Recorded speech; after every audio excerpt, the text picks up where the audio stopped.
And on the history of the Melbourne Cup, joining us from Shepparton is the owner, or part owner, and trainer of the mighty Highly Blessed, Doug Farimi, and of course you raced Highly Blessed with your wife Lorraine, and well, we have fond memories of her. What about Melbourne Cup night, 1990, Doug? Yeah, 22nd November, Brownie, 1990. I'll never forget it.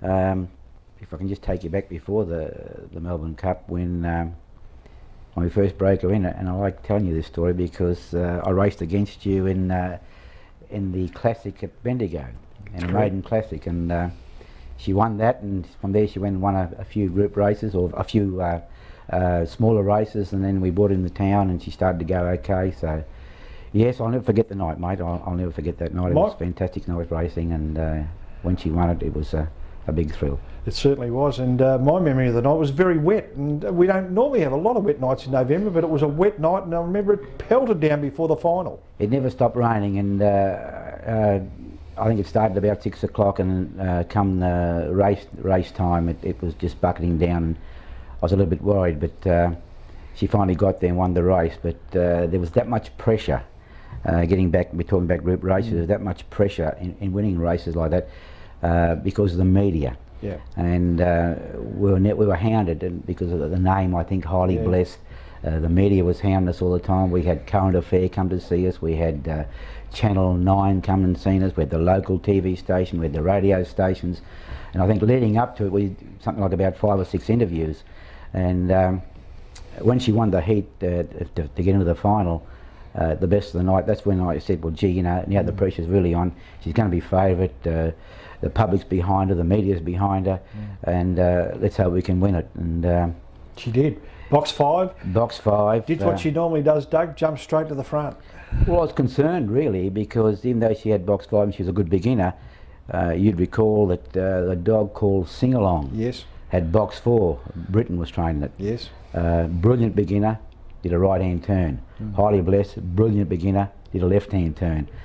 Any other box would have done, but when she drew alongside Sing Along, I was pretty concerned because I knew it could get out, and if it got out and went out, I was going to be in trouble. But we got out and got to the front, and when she hit the corner, the first corner, she actually lost a bit of ground there. I think the inside was pretty wet, and she lost a bit of confidence, but once she straightened up down the back, kicked about 3 or 4 in front, and she was never going to lose. All stand by for a start now. The Classic Couriers Melbourne Cup is about to get underway. The light is on, the lure set into motion, ready, set to go.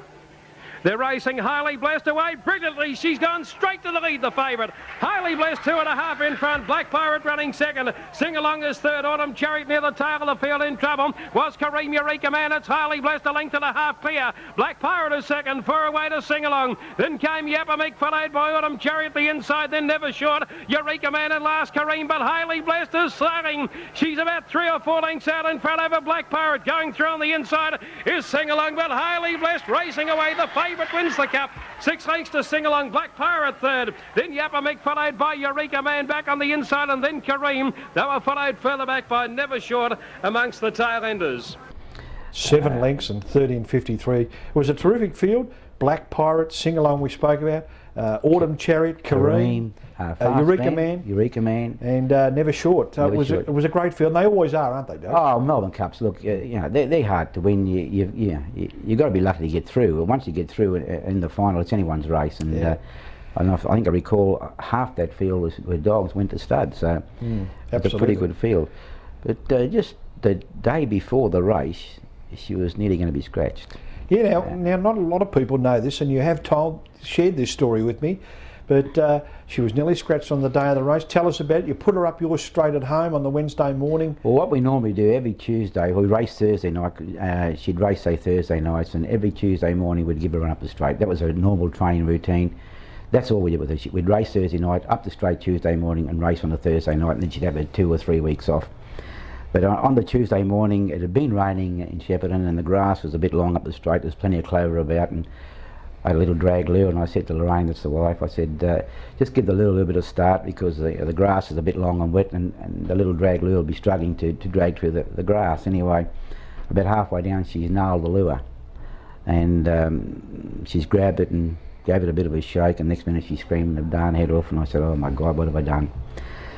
I won't tell you what I said to the wife, but anyway, should never blame her, mate. She was a great help to me. But I went down and Harley Bliss is holding her leg up and screaming, and I said, "Oh my God, Melbourne Cup, this has happened to me." But anyway, I said, "Look, the best thing to do is I'll just take her to the vet and just see what's going on here." And we took her to the local vet. And by the time we got to the vet, the whole front of her leg had swelled up, and they X-rayed and couldn't find a darn thing. I said, "Well, there's something not right here," and couldn't put her leg down. He said, "Well, bring her back in 2 days' time. When the swelling goes down, we'll X-ray her again." I said, "Mate, the Melbourne Cup's in 2 days' time. I've got to get this bitch right." So I went home and I immediately put her in a bucket of ice and started icing her down, and I gave her about a quarter of an hour on the ice and went back about an hour later, did the same thing again.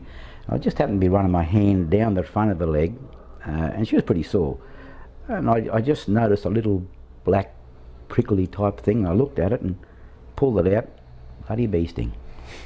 I said, "Well, thank God for that. Now we've just got to get it right. We've got a couple of days." So I kept icing her. Anyway, on the Wednesday night about 2 o'clock in the morning, well, actually Thursday morning about 2 o'clock, I'd given her the last icing, and I walked in, I said to the wife, "Well, the swelling's gone down. She's just a weeny bit sore. We'll give her a run up the straight in the morning. If she goes down okay, she starts. This is the race, the day of the race. She goes down okay, she'll start. If she doesn't, I'll pull her out. You know, 'cause it's just too good a bitch to injure in a race, even though it was the Melbourne Cup." So we put her down without the lure. I actually ran the lure down first just to give her a look, so she'd come down reasonably hard. She came down as straight as a gun barrel, and she started, and that was it. So the rest was history. But, I know, Doug, you always said you felt, you and Lorraine, it was a privilege to race a bitch as good as she was. 55 starts, 38 wins, $294,000 in prize money, a Hall of Famer. She won everything she possibly could. It was a privilege to race a bitch as good as she was. Oh, look, you know, it was great having, look, it's just fantastic. The people you meet when you've got a good dog, you know, all over Australia. Like she raced in Brisbane, she won the Brisbane Cup in Adelaide and Sydney and that. And everyone gets behind a great greyhound. But I think the name was fantastic because the Highly Blessed, it sort of brought people in, and she had a cult following. And I know a lot of old people. I can remember I was up the straight in Marupna putting her down with this old couple, because an old care home not far from the track, and this old couple are walking past, and they walked up and they said, "You're the people that've got that good little black greyhound." I said, "Yeah." And I said, "That's her there." And they walked up and they patted her. And they said, "Yeah, we go down to the club and we watch her race every Thursday night." So it sort of, because of the name, I think she had the following, and the way she got the name was interesting also. Do you know the story there at all, do you? Yeah, I think you may have told me. Remind me. I had a nephew who was involved in a car accident, and anyway, he was down here at the Blind Institute, and I thought, well, he was helping me walk the dogs. He used to come, you know, with me walk the dogs in the morning, and I said to him, I said, "Why don't you take a little greyhound back with you, Steve? You know," I said, "give you something to do." And he said, "Yeah, it'll be great." So I rang up the brother-in-law, which is your dad. I said, "I'm going to send a little greyhound bitch back with you, and you can muck around and give Steve something to do." Because he used to love a punt, this young guy. So he said, "Yeah, that'll be good." Anyway, we sent it down, and there was a priest in Cairns that heard he had a greyhound.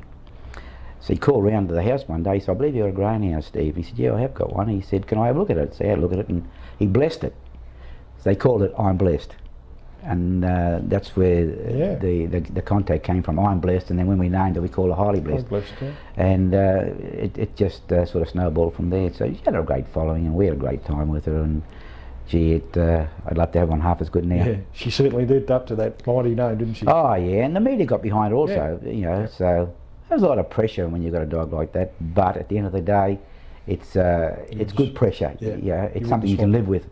And when they win, it's fantastic. When they lose, it's not all that bad anyway, because it's not the end of the world. That's right. It's only a greyhound race. Thanks for joining us and reliving your memories of a special night, the night Highly Blessed won the Melbourne Cup in 1990. Thanks, Neil.